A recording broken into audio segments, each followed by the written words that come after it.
is one of Forbes' number 12 most powerful women, the PepsiCo CEO and Chairman Indra Nooyi.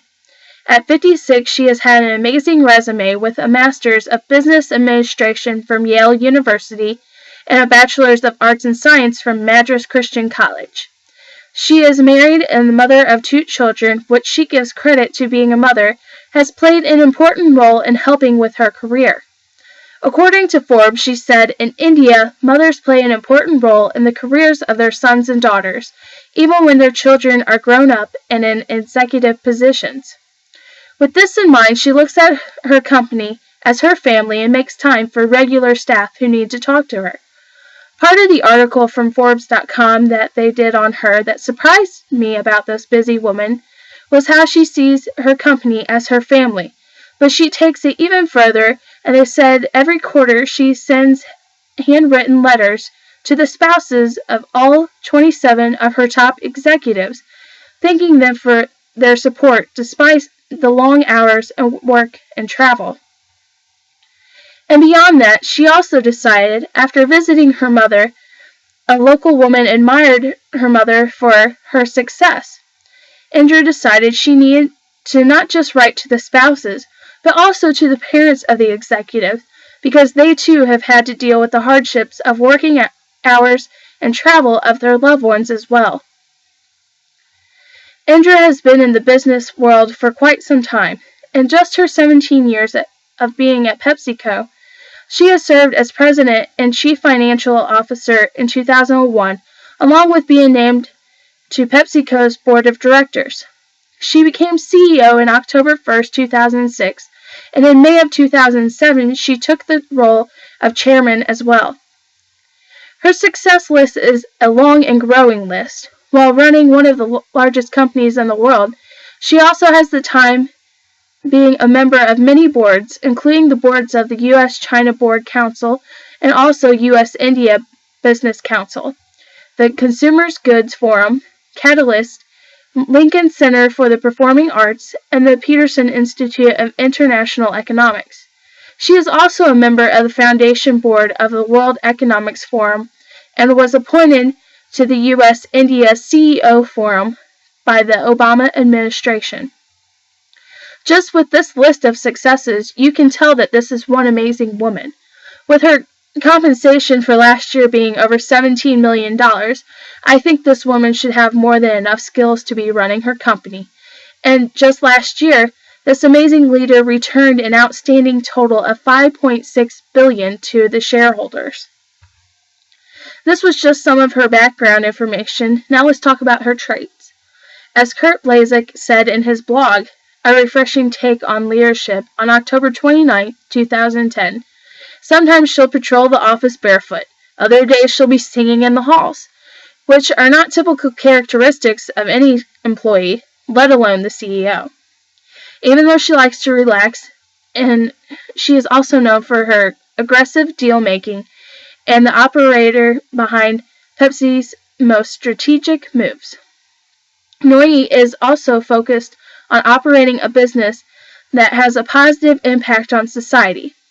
Not long after she was named CEO of PepsiCo, she established the corporate mission, Performance with Purpose.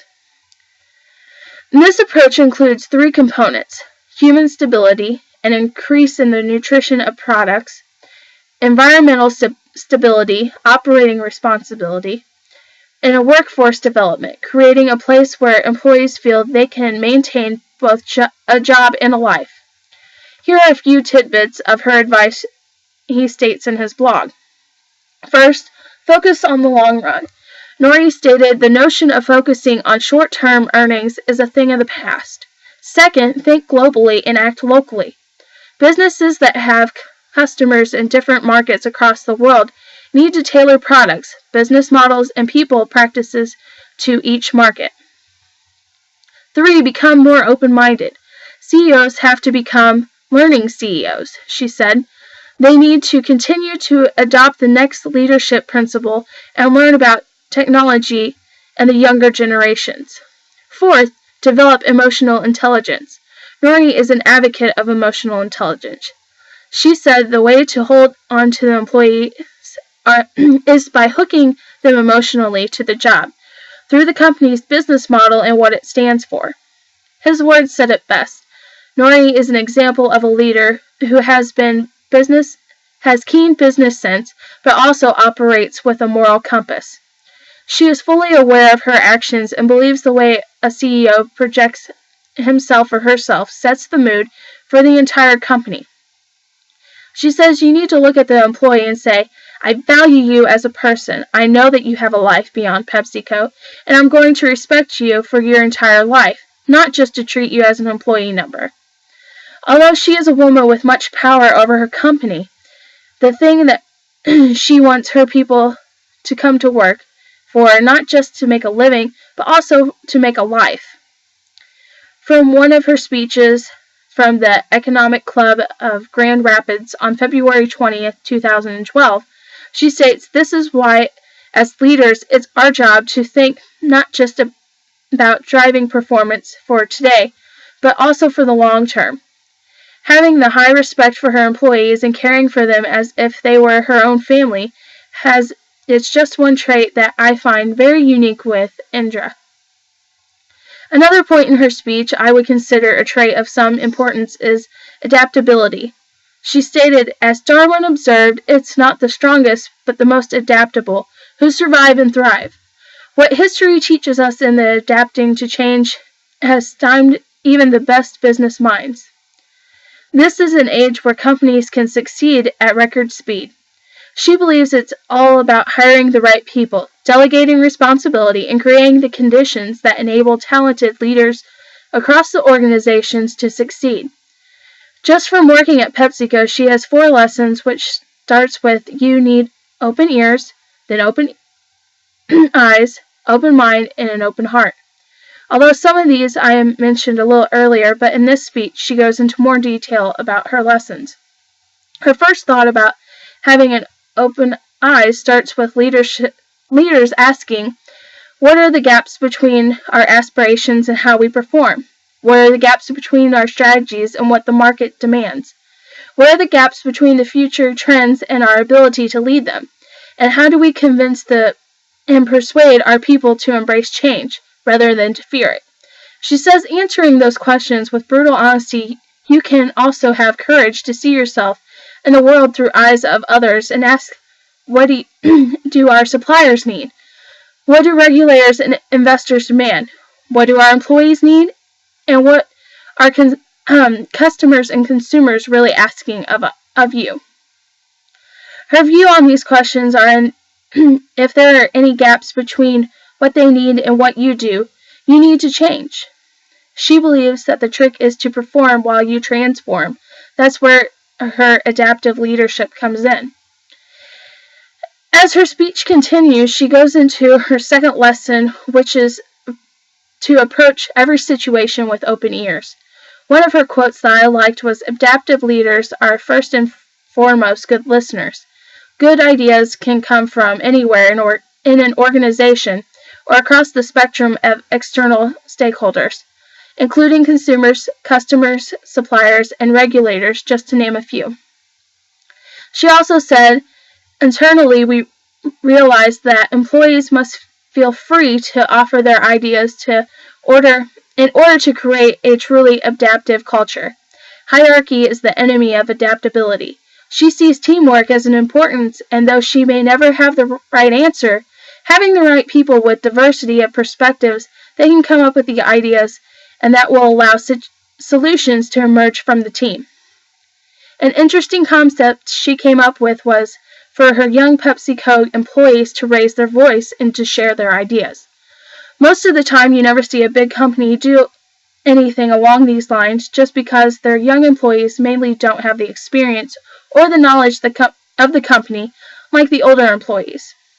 Her next lesson is in approaching things with an open mind. She states, you have to be willing to question everything about how you do your business and have to correct the correct things that need fixing.